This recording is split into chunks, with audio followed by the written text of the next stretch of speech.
個人各有性格缺口，不懂得關心身邊某某，以往那對頭卻已變成扶持的好對手，成為老友這兩個人哪裏也兩個走，共度患難互相的補救，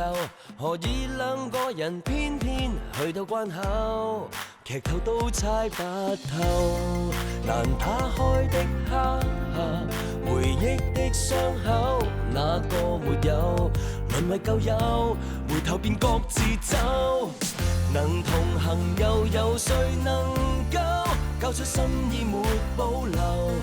然而這拳頭無條件撐我為我出手，能同行又有誰能夠幾多爭拗亦聯手，極罕有能改變我是你這好友តាមពិតបងថ្លៃឯងមិនត្រឹមតែខឹងបងប្រុសឯងទេគឺរត់តាមគេដូច្នេះប៉ាយល់ហើយហេតុអីខ្ញុំឃើញស្រាប់អនាម័យនោះហើយខឹងឯងដឹងរឿងច្រើនអញ្ចឹងមិនក៏មិនឆាប់ប្រាប់ប៉ាភ្លាមមកប៉ាក៏ដឹងដែរថាគេសុកសុងក៏ចេញពីផ្ទះមានអីចម្លែកទៅម្យ៉ាងខ្ញុំមិនដឹងថាថ្ងៃនោះមានរឿងអីកើតឡើងច្រើនដល់ថ្នាក់បងប្រុសត្រូវគេចាប់ជំរិនចប់ហើយពេលនេះមិនដឹងប្រាប់បងប្រុសយ៉ាងម៉េចទេសំអាងតែសម្ដីឯងប្រមាណម៉ាត់មិនអាចបញ្ជាក់អ្វីបានទេគ្មានផុសតាងបងប្រុសឯងមិនជឿទេតែពេលនេះបងប្រុសស្អីក៏គាត់មិនដឹងនៅនឹកគេទៀតអញ្ចឹងមិនល្ងងណាស់ទៅហើយមិនមែនមិនប្រាប់ទេរងចាំឱកាសស័កសមចាំប្រាប់គេចុះសួស្ដីច្បាយសួស្ដីច្បាយសួស្ដីច្បាយមានកាយថ្ងៃនេះទី20ហើយលោកត្រូវដាក់លុយចូលកុងក្រុមហ៊ុនចុងខែត្រូវគិតបញ្ជីមែនទេមែនហើយចាំបន្តិចទៀតឲ្យនាងបាន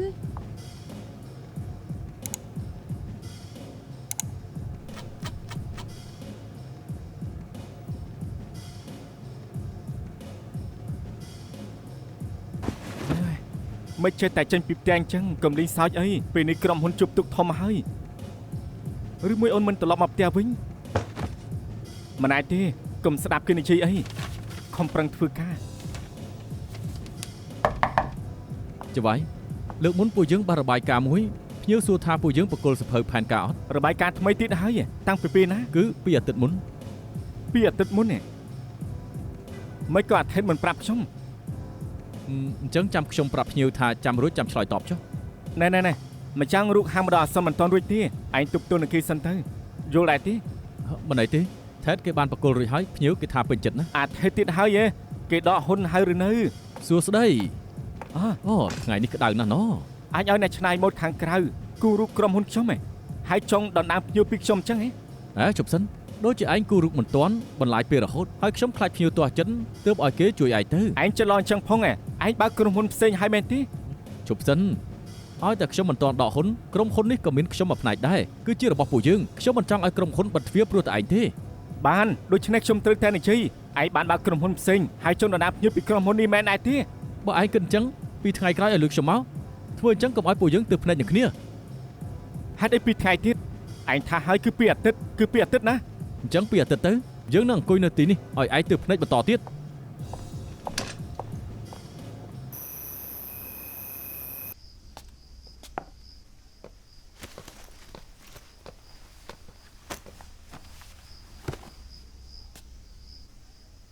មកវិញហើយប៉ាជួយចង្កេះមែនទេមែនហើយអាយុច្រើនហើយសុកក៏ចុកខ្នងចុកចង្កេះយ៉ាងម៉េចនឹងទឹកមុខអាក្រក់ម្លេះចុងខែហើយគឺត្រូវបើប្រាក់ខែកូនចៅតែថ្មីនេះក្រុមហ៊ុនហើយចុះខ្វះប្រមាណខ្វះបន្តិចពីអាទិត្យក្រោយត្រូវឲ្យលុយទៅអាទិត្យទៀតមកពីហ្វ្រីយ៉ាជុកលុយទៅអស់នឹងមនុស្សឲ្យតែមានលុយគឺមិនស្រួលទៅយូរប៉ុណ្ណាទៅជាមួយអ្នកណាក៏យើងមិនដឹងដែរចង់សង្ឃឹមលើគេហើយលោកប៉ាកុំនិយាយអញ្ចឹងអីបងប្រុសមកវិញហើយខ្ញុំទៅធ្វើម្ហូបសិនមកនេះអង្គុយចំមកហេតុអីឯងនិយាយដើមបងឲ្យគេដឹងអញ្ចឹងស្អីនឹងខ្ញុំនិយាយស្អីទៅដុកទ័រឡានហៃឈីងអូអាយៀនណាគេប្រាប់បងហើយថ្ងៃនេះបងបានជប់គេហេតុអីបងជប់គេបងមិននិយាយទេឯងសួរខ្លួនឯងទៅខ្ញុំគ្មានចេតនាទេខ្ញុំទៅជជែកលេងនឹងគេក៏ជ្រុលយករឿងក្នុងផ្ទះប្រាប់គេទៅរឿងបងបាត់ការចងចាំពិសេសណាខ្ញុំក៏សុំយោបល់ពីគេក៏ថាចាប់អារម្មណ៍ដែរចង់ស្វែងយល់បន្តិច ត្រូវហើយឯចិត្តដិតនឹងគេណាស់ហ៎អ្មិនក៏យករឿងបងប្រុសឯងប្រាប់គេអញ្ចឹងមែនហើ ពួក យ ខ្ញុំជាមិត្តអនុវិទ្យាល័យពីមុនគេធ្លាប់មកផ្ទះពួកយើងប៉ាភ្លេចហើយហ៎ បងមិនចាំមិត្តភ័ក្ដិឯងអស់ទេ សរុបទៅពេលនេះអាយានជាពេទ្យចិត្តសាស្ត្រមានជំនាញណាស់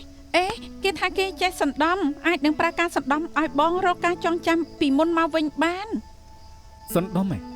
ពិតមែនទេ មិនសាងមិននឹងដឹងទៅក្រៃបងតែនិយាយថាបងនឹងអ្នកបងថ្លៃកាត់រឿងនឹងគ្នាបានដឹកមិនឃើញបងនឹងនៅមិនស្ងប់ស្មុគស្មាញរហូតអាយានប្រាប់ថាបើបងយល់ព្រមគេអាចជួយបានត្រូវមើលលើបងហើយ សណ្ដំអាចនឹកឃើញការចងចាំមកវិញប៉ាមិនដែលឮទេតែធ្វើជាមនុស្សត្រូវតែមើលទៅមុខត្រូវទម្លាក់រឿងដែលមិនសប្បាយចិត្តចោលយ៉ាងច្រើនពួកយើងមកគ្រួសារទៅចាប់ផ្ដើមជីវិតថ្មីនៅតៃវ៉ាន់ខ្ញុំមិនទៅតៃវ៉ាន់ទេគ្រប់យ៉ាងរបស់ខ្ញុំគឺនៅហុងកុងប្រពន្ធខ្ញុំមិនទាន់មកវិញខ្ញុំមិនទៅទេ ខ្ញុំក៏មិនចង់ទៅតៃវ៉ាន់ដែរការងារនឹងមិត្តភក្តិខ្ញុំសុទ្ធតែនៅទីនេះកុំលេងសើចអីប៉ា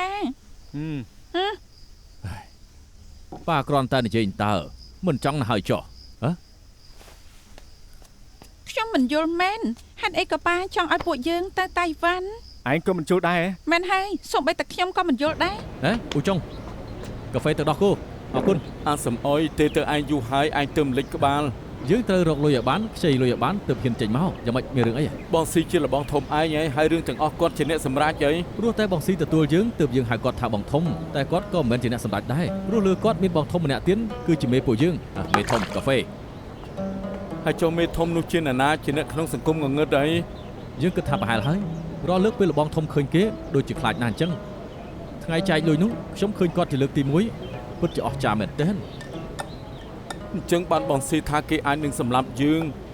មិនមែនទេដឹងឯងពិតជាចង់ទៅយកលុយពីគាត់មែនណាកុំអីឯងមិនចេះវាយទេកុំទៅបង្ករឿងនឹងគេអី អូយ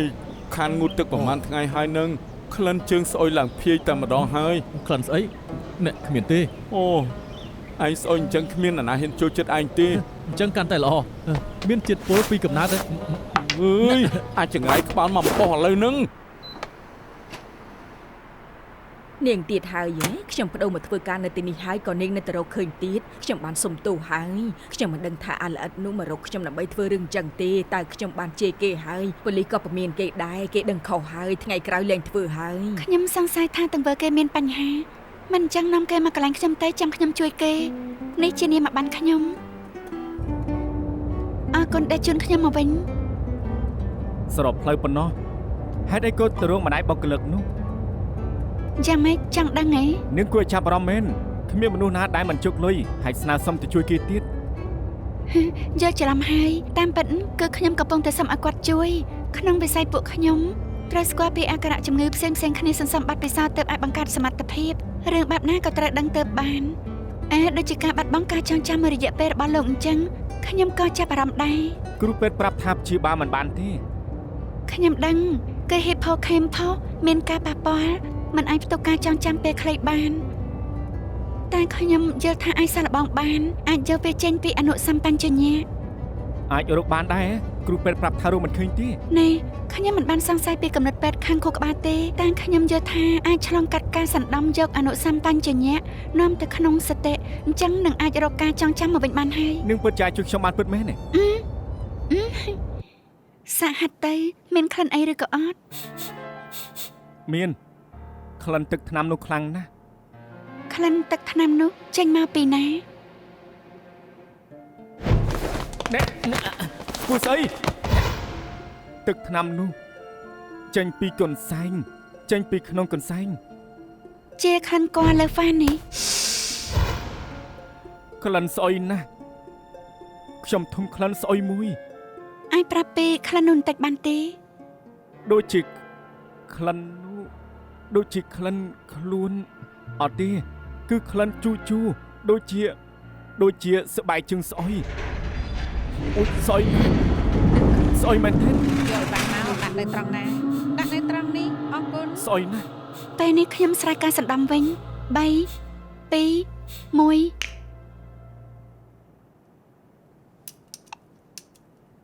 មិនក្តាស់ខ្ញុំលឿនបែបហ្នឹង មិញនេះលោកភ័យណាស់ខ្ញុំយល់ថាមិនបាច់បញ្ញាពេកទេត្រូវធ្វើម្ដងមួយចំហៀនពេលនេះលោកបានដឹងពីក្លិនហើយរីកចម្រើនណាស់ទៅហើយ មែនហើយបើនឹងមិនជួយខ្ញុំក៏មិននឹកឃើញក្លិនស្អុយដែរវាអាចជាចំណុចពិសេសមួយរបស់អ្នកចាប់ចម្រិតក្នុងចំណោមពួកនោះ អូចុង មករកខ្ញុំធ្វើអី មិនកលែងធ្វើការពេញម៉ោងធ្វើការក្រៅម៉ោងវិញ ខ្ញុំធ្វើការក្រៅម៉ោងរហូតមកខ្ញុំនៅឆាជីធ្វើការគិតម៉ោងខ្ញុំត្រូវលើកអវ៉ាន់ច្រើនទៀតកុំរំខានខ្ញុំ ខ្ញុំជួយឯងខ្ញុំធ្វើការសណ្ដោះបាននឹកឃើញរឿងខ្លះហើយ ឯងនឹកឃើញស្អីទៅ ក្លិនជើងស្អុយខ្ញុំចាំបាននៅពេលដែលពួកជើងត្រូវគេចាប់គឺធំក្លិននោះខ្លាំងណាស់ អត់ទេទីនោះគេទុកចោលយូរអញ្ចឹងកខ្វក់គ្រប់កន្លែងក្លិនស្អុយមានអីចម្លែកទៅ មិនមែនក្លិនស្អុយមួយទេរាល់លើកពេលដែលពួកចាប់ចម្រិតមកជិតខ្ញុំគឺខ្ញុំបានធំក្លិនមួយនោះពេលគេធ្វើបាត់កលែងធំក្លិនដូច្នេះវាអាចចេញមកពីក្លិនខ្លួនអ្នកចាប់ចម្រិត លើខ្លួនប្រុសសិតតែមានក្លិនមួយយ៉ាងសណ្ដំធ្វើឲ្យឯងគិតច្រើនទេដឹងអី ការសំណុំគឺមានប្រយោជន៍ណាស់ខ្ញុំបាននឹកឃើញរឿងជាច្រើន នៅនឹកឃើញអីទៀត ណែភាពល្មិតមុនពេលដែលចាប់ចម្រិតរឿងផ្សេងទៀត នៅតែស្អីក៏មិនចាំដដែលនឹកឃើញឲ្យច្រើនជាងនេះចាំមករកខ្ញុំកុំមករំខានខ្ញុំធ្វើការ ណែដូចជាក្លិនមួយនេះអញ្ចឹងគឺក្លិននេះមិនក៏ក្លិនស្អុយម្លេះ ហើយអើយណែ ក្លិនស្អុយពីណាមក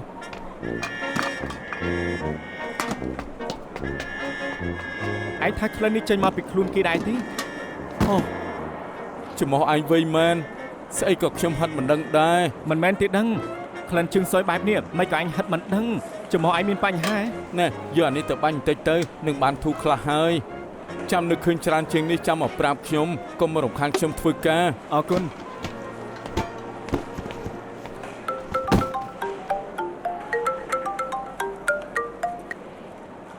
អាឡូកូនប្រុសមានការអីមិនក៏មិននិយាយមិនសប្បាយចិត្តដែរ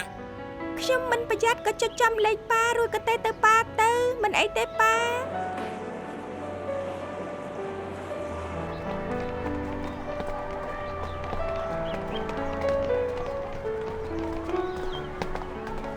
អ្នកអវកាអ៊ូកូនអ៊ីសុំទទួលការវឹកហាត់អ្នកអវកាអ៊ូកូនអ៊ីសុំទទួលការវឹកហាត់មិនសប្បាយចិត្តដែរប៉ាធ្វើការនៅឆាងជីឯងបានរបស់ញ៉ាំពេលនេះប៉ាធ្វើការនៅម៉ាត់អាចមានរបស់លេងបើមិនចូលចិត្តអាមួយនេះណាបដូររូបផ្កាយមួយក៏មិនបាច់ចំណាយដែរយ៉ាងម៉េចនឹងឲ្យប៉ាមើលហាត់អីមានស្នាមជាំឯងបុកត្រូវឬវាយគ្នា មិនបានវាយគ្នាទេ អញ្ចឹងត្រូវគេវាយហើយអ្នកណាវាយឯងប្រាប់មកប៉ាទៅប្រាប់គ្រូពួកឯង កុំអីបើគ្រូដឹងនឹងតែទៅប្រាប់ម៉ាក់ មិនអាចឲ្យម៉ាក់ដឹងទេហ៎មានរឿងអីទៅធម្មតាឯងមិនដែលទីមកប៉ាទេ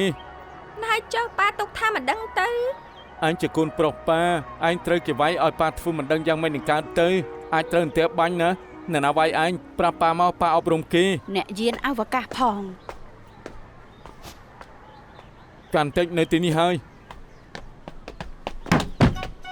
ធ្វើស្អីហ្នឹង ឯលោកជាណាណា ខ្ញុំជាឪពុកអ៊ូកូនអ៊ីងឯងវាយកូនប្រុសខ្ញុំហ៎ អ្នកប្រុស មិនអីទេឡើងឡានទៅបើខ្ញុំវេវាយ៉ាងម៉េច ទទួលស្គាល់ល្អហើយទៅសុំទោសគេទៅ យ៉ាងម៉េចចង់វេខ្ញុំហ៎ខ្ញុំស្រែកតែមួយម៉ាត់នឹងគ្រូច្បាស់ជារត់ចេញមកនឹងថាចាស់ធ្វើបាបក្មេង អាល្អិតកុំក្អេងក្អាងយើងប្រាប់ឯងឲ្យសុំទោសកូនប្រុសយើង ហេតុអីខ្ញុំត្រូវសុំទោសគេលោកអស្ចារ្យណាស់ហើយផ្ទះក៏គ្មានឡានក៏គ្មានកូនប្រុសលោកសំអាំងអីចូលរួមភារកិច្ចអ្នកអវកាសតូចហាគ្មានលុយដូចគេវេក៏មិនឈ្នះគេអូកូនអីគឺវាមិនឈ្នះខ្ញុំសុំតែឲ្យខ្ញុំធ្វើ សំ បាប ដី ហើយ ឆ្លើយអញ្ចឹងអ្នកណាបង្រៀនឯង ប៉ាខ្ញុំ អ្នកណា ជាងឡងណា មិនស្គាល់អ្នកណា ពិតជាល្ងងមែនអញ្ចឹងបានអូកូនអីល្ងងដូចលោកអញ្ចឹង សំដីអាក្រក់ស្ដាប់អញ្ចឹងបើប៉ាឯងមិនអប់រំទុកឲ្យយើងជួយអប់រំ ទេធ្វើស្អីហ្នឹង អ្នកគ្រូ ជាងជីង អ្នកគ្រូខ្ញុំជាអាណាព្យាបាលអ៊ូកូនអ៊ីងខ្ញុំមកយកគេចេញពីសាលាតែអាល្អិតនេះទេ បានហើយចុះខ្ញុំឡើងឡានហើយ អាអ៊ីកុំខ្លាចប៉ាចេញមកជួយឯងត្រូវឲ្យគេសុំទោសឯងដល់ផ្ទាល់អាអ៊ីកុំខ្លាចអី អេខ្ញុំទៅរកហូបអីសិន បាយបាយ មកយ៉ា អេ បាយថ្ងៃត្រង់ចង់ញ៉ាំអីដែរ ចង់ហូបអីក៏បានកុំឲ្យតែហូបខ្យល់បានហើយ មិនអញ្ចឹងពួកយើង មិន ទៅ អញ្ចឹងលោកញ៉ាំខ្លួនឯងទៅមកយ៉ាណាត់ខ្ញុំហើយ មិញក្រែងប្រាប់ខ្ញុំថាថ្ងៃនេះរវល់ខ្លាំងហ៎ថ្ងៃក្រោយចាំនិយាយមែនទេ លោកមកយ៉ាថាគ្មានពេលនិយាយជាមួយលោកទេលោកក៏មករំខានគេអីបានទេ ខ្ញុំនិយាយជាមួយប្រពន្ធខ្ញុំមិនតាក់ទងនឹងលោកទេ គឺអតីតប្តី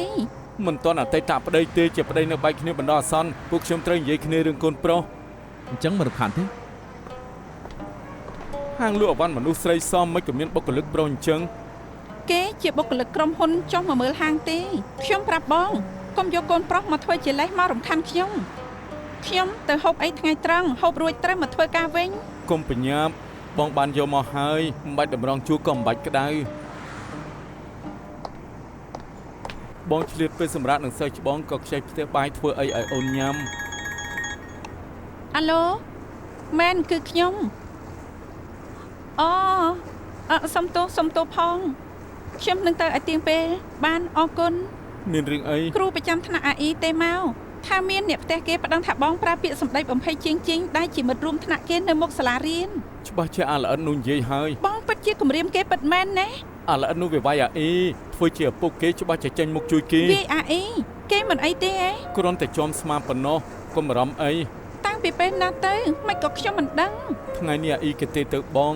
សួរគេក៏មិនឆ្លើយបងយល់ថាគេមិនស្រួលក៏ទៅសាលាទៅដឹង ហេតុអីគេមិនប្រាប់ខ្ញុំបែរជាប្រាប់បងវិញ បងចង់និយាយរឿងនេះជាមួយអូននឹងណាបងគ្មានឱកាសកំដរគេទេអូននៅជាមួយគេច្រើនគេមានរឿងអីមិនក៏អត់ប្រាប់អូនអញ្ចឹងបើថ្ងៃណាមួយគេមានរឿងអីពួកយើងសិតតែមិនដឹងគឺគ្រោះថ្នាក់ណាស់ បានហើយចាំខ្ញុំទៅវិញសួរគេថាមានរឿងយ៉ាងម៉េច រឿងនេះទុកឲ្យបងដោះស្រាយចុះមិនអីទេ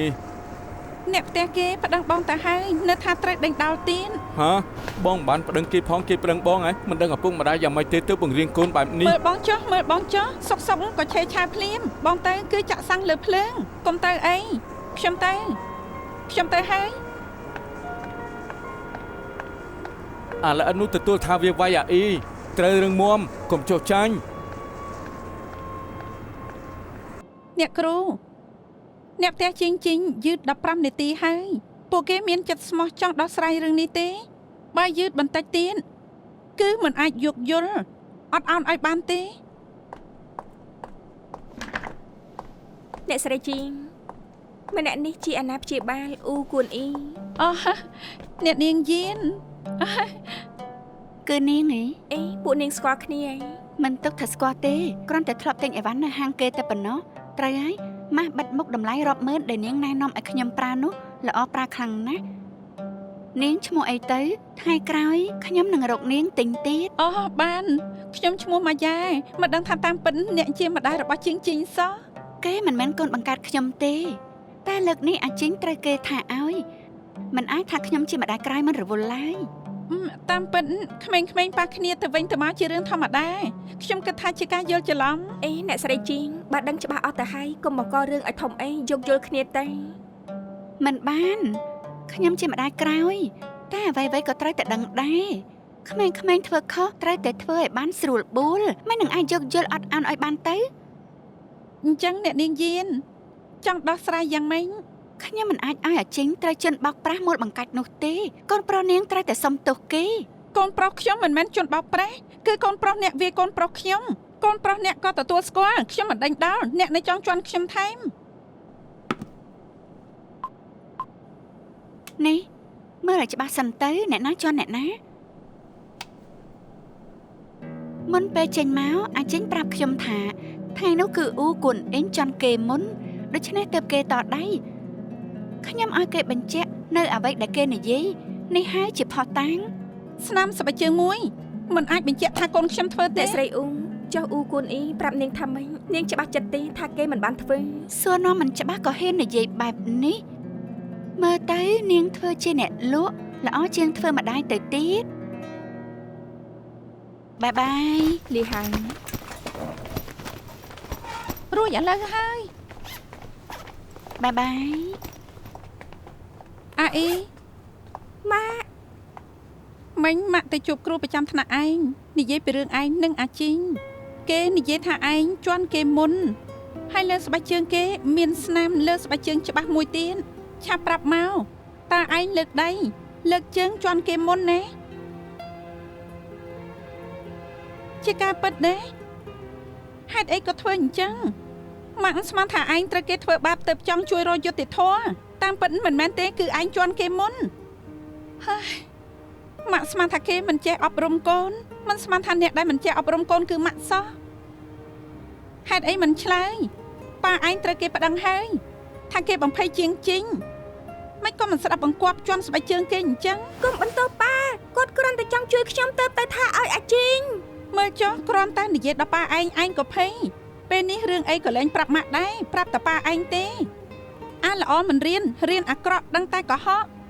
ប្រាប់ថាគេធ្វើបាបខ្លួនឯងតាមពិតគឺឯងធ្វើបាបគេទេ អ្នកស្រីអូមិនអីទេអាចបង់ថ្លៃរៀនបន្ថែមខែក្រោយបានទេ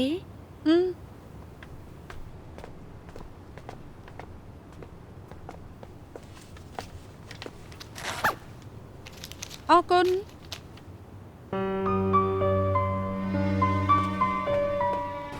មើលថាជាឡុងជាណាសិន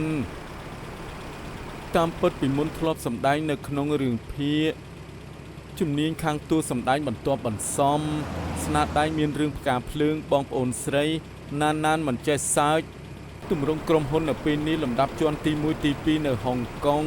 បានប្រែក្លាយជាអ្នករស់ស៊ីយ៉ាងជោគជ័យបើទៅប្រាប់គេថាកូនប្រុសគេវាយអាអ៊ីឲ្យរបួសទារថ្លៃឆ្នាំ 120,000 ក៏ដូចជាសមហេតុផលដែរគ្មានអីខុសទេអញ្ចឹងលុយសម្បត្តិអាអ៊ីមិនមានទៅហើយទេអីទៅកំពង់ផែចុងហ៊ុនអរគុណដឹងហើយបងប្រុសសង្ហាម៉ាយ៉ាជួបគេរួចហើយហ៎ចប់ហើយបាត់អាអ៊ីហើយមកពីខ្ញុំមិនល្អហេតុអីក៏ខ្ញុំជេរគេក្រែងអូនជួយចេញមុខឲ្យគេតែខ្ញុំមកដល់សាលាទើបដឹងថាតាមពិតកូនយើងជន់ជើងគេមុនហើយក៏ទៅកន្លែងរៀនថែមទាំងសួរគេប្រហែលម៉ាត់តែគេមិនឆ្លើយហើយខ្ញុំក៏ជេរគេពេលខ្ញុំបង់ថ្លៃរៀនថែមរួចក៏បាត់គេតែម្ដងតែគេក៏គេមិនលើកធ្វើយ៉ាងម៉េចទៅអេអាចរកគេមិនឃើញទេស្ងប់អារម្មណ៍សិនទៅពួកយើងចែកផ្លូវគ្នារកគេពេលអ៊ីមិនសប្បាយចិត្តគេចូលចិត្តញ៉ាំបង្អែមកូនពណ៌ឆាជីនៅចិត្តកន្លែងរៀនអូនទៅរកគេនៅឆាជីទៅបងបើកឡានរមើលរកឃើញចាំតាក់ទងគ្នាទៀតបានទេអូបាន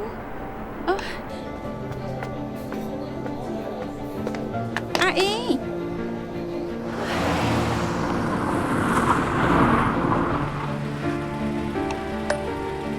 កូនប្រុសប៉ានឹងម៉ាក់បារម្ភពីឯងណាឯងទៅណាបាត់ហើយ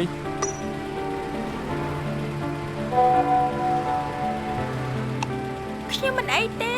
ពេលនេះទើបខ្ញុំដឹងថាក្តីសម័យពិបាកខ្លាចជាការពិតខ្ញុំគ្រាន់តែចង់ទៅកន្លែងមួយបន្តសុបិនទេ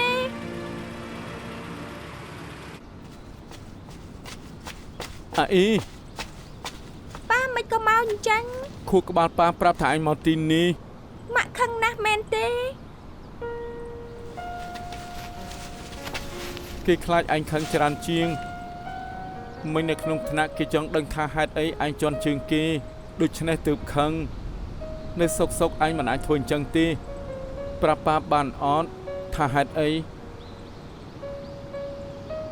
ម្សិលមិញពេលសម្រាប់នេះជាសំណាញ់សុបិនដែលប៉ាខ្ញុំធ្វើឲ្យដល់តដៃមានប្រយោជន៍ណាស់ព្រោះតែវាទៅខ្ញុំអាចទៅអាមេរិកបានឲ្យខ្ញុំវិញមកលេងសំណាញ់ស្អីឪពុកកូនសត្វតែគ្មានសមត្ថភាពឲ្យខ្ញុំវិញមកដណ្ដើមទៅអាអន់ណាមកដណ្ដើមមកមិនក៏មិនដណ្ដើមដឹងថាប៉ាយើងឲ្យអីមកយើងទេកតាម៉ាល្បីស្បែកជើងលេមេធីបមកគូនេះទៅទិញទេប៉ាឯងក្រអញ្ចឹងទៅធ្វើសំណាញ់រលួយនេះឲ្យឯងសូម្បីលុយទៅកម្រងទៅឱកាសទៅក៏គ្មានទៅផងឯងចំណេញអាអ៊ីបានជាប់គេជាប់ក៏អត់ប្រយោជន៍គ្មានលុយទៅយកឈ្មោះបានមិនទៅអាត្មានិយមឲ្យខ្ញុំវិញ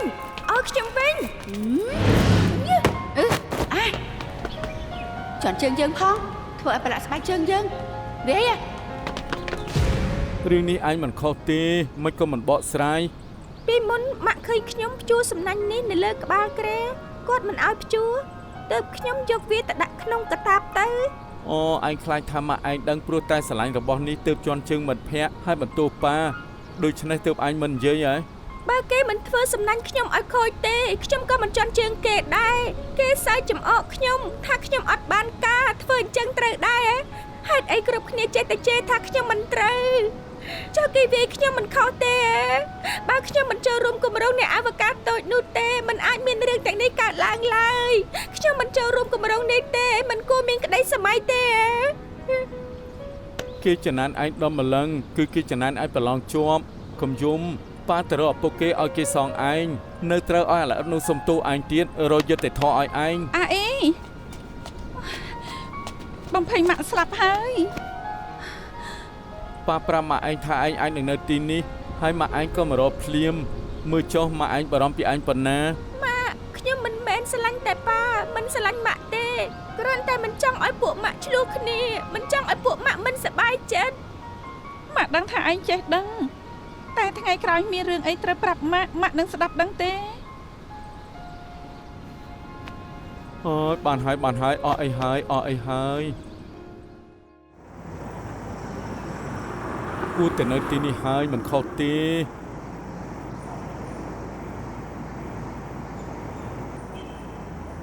អ្នករស់ស៊ីម្នាក់ខ្ញុំមិនអាចចាត់ការបានដែរបងឡុងគឺបងមែនខ្ញុំចូលចិត្តមើលបងសម្ដែងណាស់ជាពិសេសរឿងឈ្មោះពិភពគុណនោះបងសម្ដែងបានល្អណាស់ អូកសែភ្នែកល្អណាស់នោះទើបជាស្នាដៃតំណាងរបស់ខ្ញុំ អូតាមពិតខ្ញុំទើបមិនដឹងថាកូនប្រុសខ្ញុំរៀននៅសាលាជាមួយកូនប្រុសលោកដែរ អូពិតមែន មែនហើយ អញ្ចឹងឲ្យទូរស័ព្ទមកខ្ញុំមក ទូរស័ព្ទថោកទេ មិនអីទេសោយទៅ ប្រហែលកូនប្រុសបងរៀនធ្វើអ្នកពិភពគុណដូចបងហើយបានច្រវាញ់កូនខ្ញុំនៅសាលាតាមពិតក្មេងៗវាយគ្នាមិនអីទេគ្រាន់តែលើកនេះធ្ងន់ដៃបន្តិចក្នុងនាមជាឪពុកម្ដាយគួរតែសងថ្លៃថ្នាំ 120,000 ក៏បានដែរ លោកជាឪពុកអ៊ូកូនអ៊ីហ៎បងឡុងអ្នកបំភ័យអាជីងគឺគេ អូប្រុសមេធំម្នាក់បែរជាធ្វើបាបកូនក្មេងពេលនេះមកទារថ្លៃថ្នាំព្យាបាលពីខ្ញុំទៀត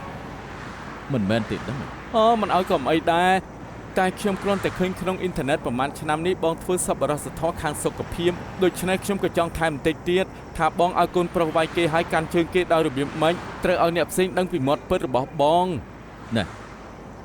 តាមពិតទៅណាព័ត៌មានក្នុងអ៊ីនធឺណិតមិនគ្រប់ជ្រុងជ្រោយទេ តាមពិតខ្ញុំក៏មិនចង់បន្ថែមដែរបើបងស្រួលខ្ញុំក៏ស្រួលដូចគ្នា ណែខ្ញុំប្រាប់រឿងមួយដល់ឯងចុះឯងស្មានថាឈ្មោះអ្នកពិភពគុណនេះគ្រាន់តែជាឈ្មោះរឿងអញ្ចឹងបងជា ពិតជាស្មានមិនដល់មែនខ្ញុំទៅវិញល្អជាង ចាត់ការ អើយកុំបាយជួយផង ជាមិនដឹងអីមែន ជួយផង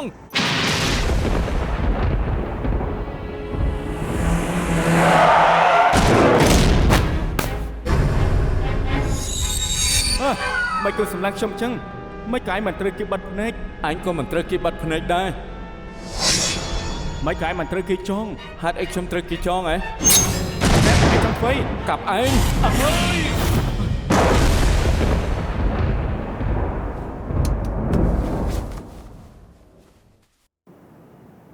លើលោកនិយាយអញ្ចឹងជាសាប់លោកមិនអាចពាក់ព័ន្ធនឹងប្រពន្ធលោកឡើយ មែនខ្ញុំឃើញថាខ្លួនខ្ញុំភ័យខ្លាំងណាស់ចម្លែកមែនបែរជាភ័យដល់ភ្ញាក់ដល់ពេលភ្ញាក់ខាងក្រៅគឺមានផ្គរខ្ញុំឮសំឡេងផ្គរហើយក៏ឃើញរន្ទះបាញ់ទៀតខ្ញុំភ័យពីនឹងជ្រូកបេះដូងចេញមកគឺពិតជាភ័យមែនទែន ចាស់ពីមុនលោកខ្លាចផ្គរដែរទេ ពីមុនធ្លាប់ខ្លាចប៉ុន្តែពេលធំឡើងគឺលែងខ្លាចខ្ញុំមិនដឹងថាអីក៏វាទៅជាអញ្ចឹងទេ មិនអញ្ចឹងលោកពិពណ៌នាអារម្មណ៍នោះឲ្យច្បាស់លាស់មក គឺខ្លាចនឹងណាតែមិនដឹងថាខ្លាចអ្វីទេ ខ្ញុំឮថាថ្ងៃដែលលោកត្រូវគេចាប់ត្រូវគេអស់ឡាំងឡានអាចនឹងមានសម្លេងកង់ឡានឬសម្លេងបាក់ទ្វារដែលធ្វើឲ្យលោកខ្លាច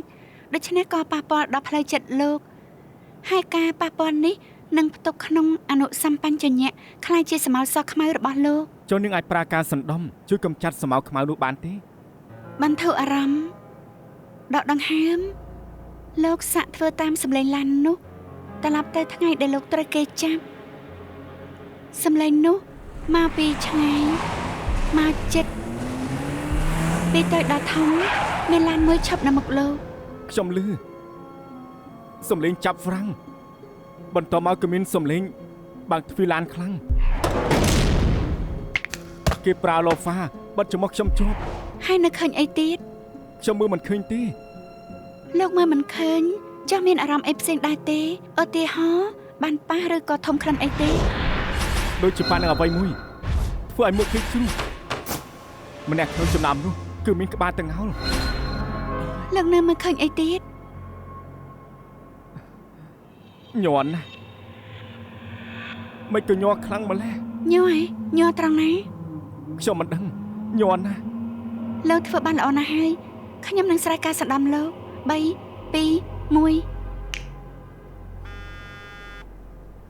ទឹកចិត្តចុះលោកសុវត្ថិភាពលោកនៅកន្លែងខ្ញុំទូរស័ព្ទលោកកំពុងរោ អូសុំទោសអាឡូជូនមានការអី ច្បាយក្រុមហ៊ុនកាត់រឿងហើយ នឹងថាម៉េច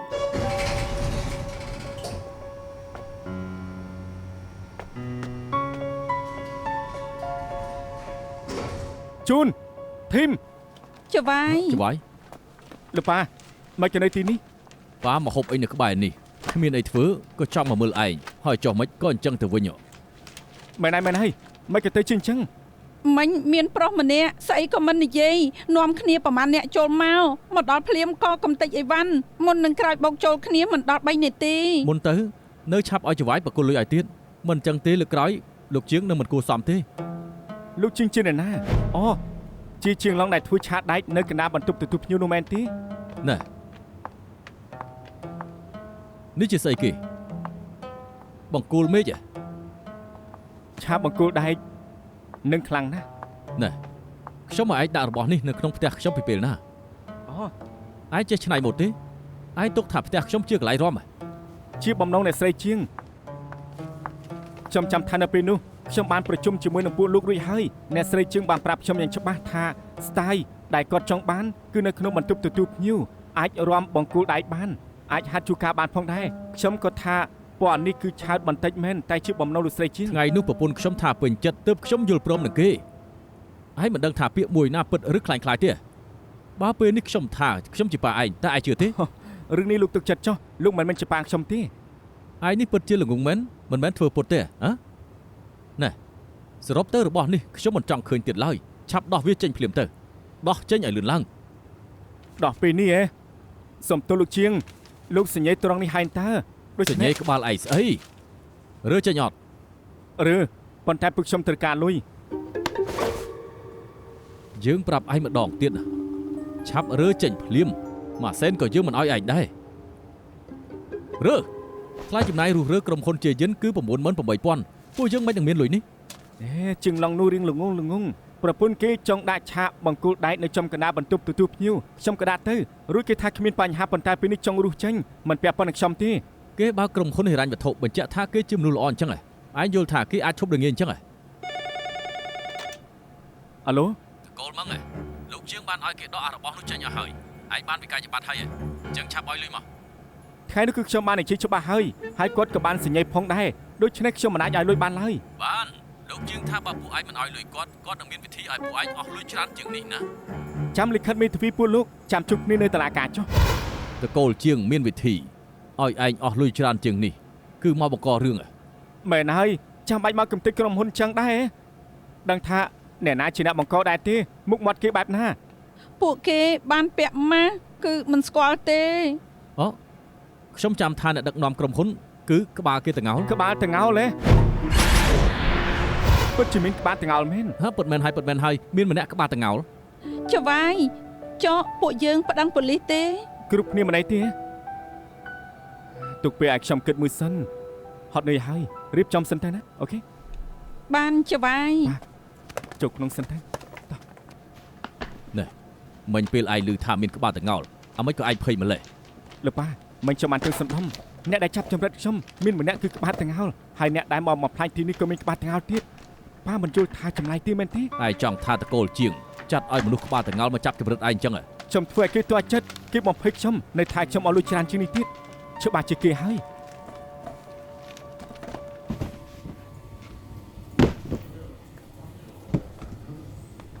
សំណាងដែលខ្ញុំបានទៅសួរឯងមិនចឹងខ្ញុំមិនដឹងថាឯងបដូរការងារមកធ្វើនៅទីនេះមិនបដូរការងារទេគឺការងារក្រៅម៉ោងកន្លែងណាមានការងារខ្ញុំនៅកន្លែងនោះខ្ញុំត្រូវចិញ្ចឹមគ្រួសារបើមានសក់គ្មានអ្នកណាចង់ក្បាលតងោលទេមិនមែនទំពេកទេគឺត្រងោលឯងនិយាយអីអ្នកចាប់ចម្រិតខ្ញុំគឺក្បាលតងោលមិនក៏ឯងដឹងខ្ញុំធ្វើការសំដុំនៅឃើញឯងមើលឃើញមកគេខ្ញុំរៀងសពិចសពិលមិនសូវច្បាស់ទេមែនហើយមើលឃើញមកគេនឹងល្អហើយតែឯងក៏មកសង្ឃឹមអីព្រោះខ្ញុំដឹងថាអ្នកណាជាអ្នកបញ្ជាគេយ៉ាលើកក្រោយមុននឹងឯងនិយាយរឿងសំខាន់អញ្ចឹងប្រាប់ខ្ញុំមុនមួយម៉ាត់ផងអ្នកណាបញ្ជាគេខ្ញុំទទួលការងារមួយប្រហែលជាធ្វើឲ្យភ្ញៀវទាស់ចិត្តគេនៅចាត់គ្នាមកបំផ្លាញអីវ៉ាន់ខ្ញុំនៅក្រុមហ៊ុនទៀតគឺមានម្នាក់គឺក្បាលតងោលដូច្នេះខ្ញុំគិតថាជាងឡុងចាត់ការឲ្យម្នាក់ក្បាលតងោលមកចាត់ការពួកយើងជាងឡុងតែលោកជាងឡុងឪពុកអាឡិតនោះទីដឹងតាមពិតមេធំរបស់អាស៊ីងគឺគេចប់ហើយបើជាប៉ះពាល់បងធំសង្គមងងឹតកុំគិតចង់បានលុយម៉ាស៊ីនពីគេកំពុងគិតអីទេ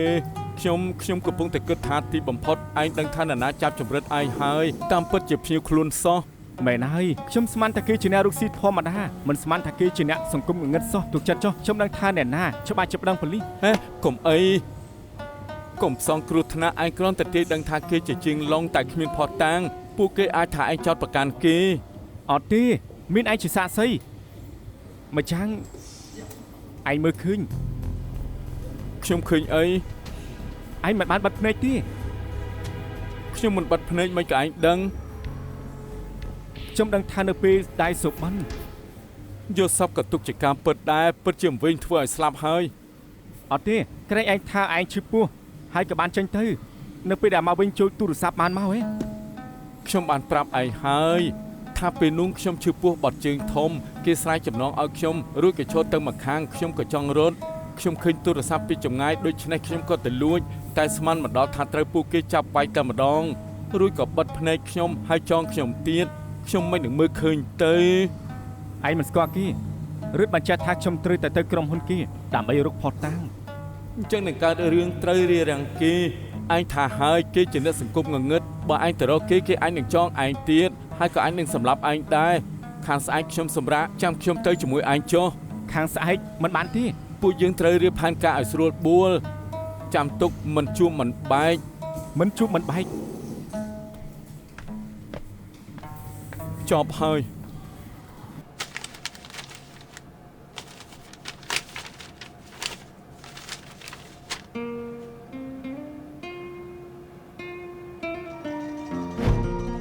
ស្អាតណាស់អូនស្អាតណាស់ ហើយ បងប្រុសអ្មេចក៏បងដកដង្ហើមធំអញ្ចឹងបងមិនចេះលេងដែរមែនទេ ចិត្តត្រូវគេចាប់បានហើយរឿងអីមិនស្មុគស្មាញមិនដឹងថាជំហានបន្ទាប់ធ្វើយ៉ាងម៉េចទេ កូនកណ្ដុរពួននៅគៀនម្ខាងតើអ្នកណាអាចចាប់គេបានទៅ គឺឆ្មាល្ងងនឹងណាបើដឹងថាខ្លួនឯងអត់បានការហើយនៅចង់លេងជាមួយមេធំទៀត បងប្រុសបងធ្លាក់ទឹកហើយគ្មានក្របណាអាចការពារបងបានទេគ្រោះថ្នាក់ណាស់ ហើយដំបងកណ្ដុរមិនមែនចង់ដើរអញ្ចឹងទេតែវាត្រូវគេអូសទម្លាក់ទឹកពេលនេះខ្លាយទៅជាអញ្ចឹងគ្មានវិធីទេ បើកូនកណ្ដុរពួនក្នុងទឹកឆ្មាច្បាស់ជាមិនអាចចាប់បានទេ កណ្ដុរនោះចង់ពួននៅក្នុងទឹកបោកឆ្មាតែបើឆ្មាល្ងងនោះរកឃើញឆ្កែក្បាលតងោលស្ថានភាពនឹងខុសគ្នាឆ្ងាយណាស់បើមិនងាប់ក៏ពិការដែរ ឆ្កែក៏មានតងោលដែរហ៎ បើឆ្កែក្បាលតងោលត្រូវឆ្មាដេញឲ្យធ្លាក់ទឹកហើយនាំទុកដល់កណ្ដុរមិនយ៉ាប់ទៅហើយទេអីអញ្ចឹងគឺងាប់ហើយ បងប្រុសបងមិនចេះលេងទេអញញ៉ៃណាស់ បើឆ្មាល្ងងនោះរកឃើញឆ្កែក្បាលតងោលមែនហើយទៅប្តឹងប៉ូលីសបញ្ហានឹងស្មុគស្មាញហើយថ្មីត្បិតឆ្កែក្បាលតងោលនោះធ្លាប់ខាំខ្ញុំតែដើម្បីលទ្ធផលធំគួរតែផ្ដល់ដំណឹងទៅឲ្យគេសិនល្អជាងរកវិធីរួចខ្លួនសិន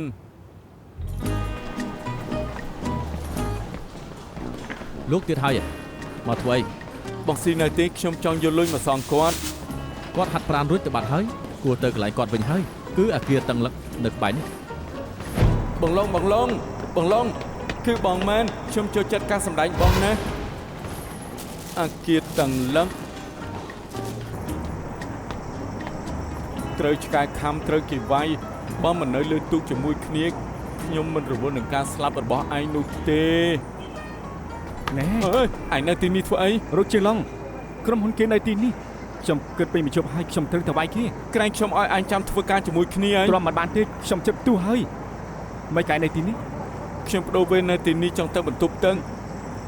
ក្បាច់ហើយគេចាប់ចម្រិតពួកជើងមែនទេ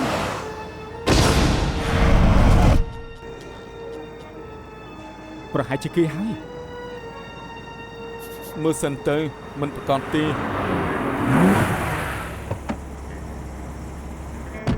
នោះជិះឡង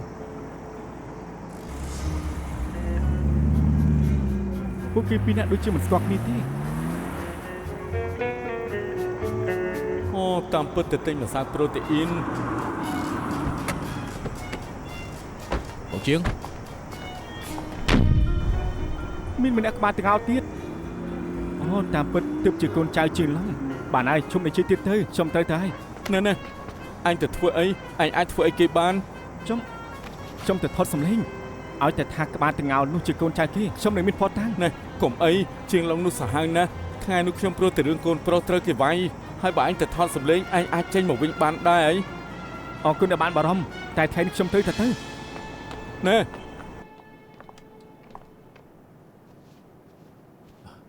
អាតងោលនាំពួកគេឡើងទៅមុនទៅបាល់លបងជាង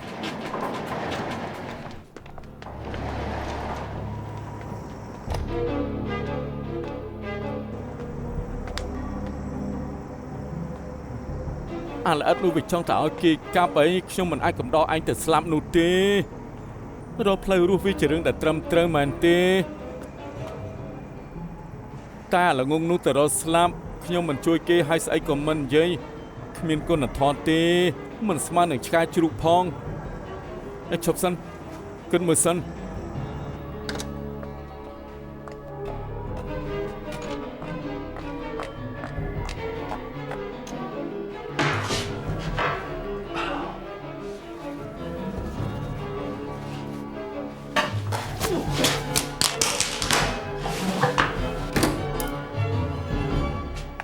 មិនក៏អាខ្ទួយឯងនៅទីនេះ អូឯងចប់ហើយខ្ញុំដឹងរឿងដែលឯងមិនចង់ឲ្យគេដឹង ឯងចង់និយាយចេញហ៎យើងនឹងឲ្យឯងដើរចូលមកហើយដេកក្នុងក្តារមឈូសវិញ ខ្ញុំបានដឹងអាចកំបាំងឯងហើយឯងឲ្យអាក្បាលតងោលទៅធ្វើបាននៅក្រុមហ៊ុនខ្ញុំមែនទេប្រាប់មក ឬមួយយើងធ្វើអញ្ចឹងមិនបានធ្វើអញ្ចឹងមិនបានធ្វើអញ្ចឹងមិនបានអូថតសម្លេងទៀតចង់គម្រាមយើងស្លាប់ទៅអូយជប់បែកទៅអូយ ចង់គម្រាមយើង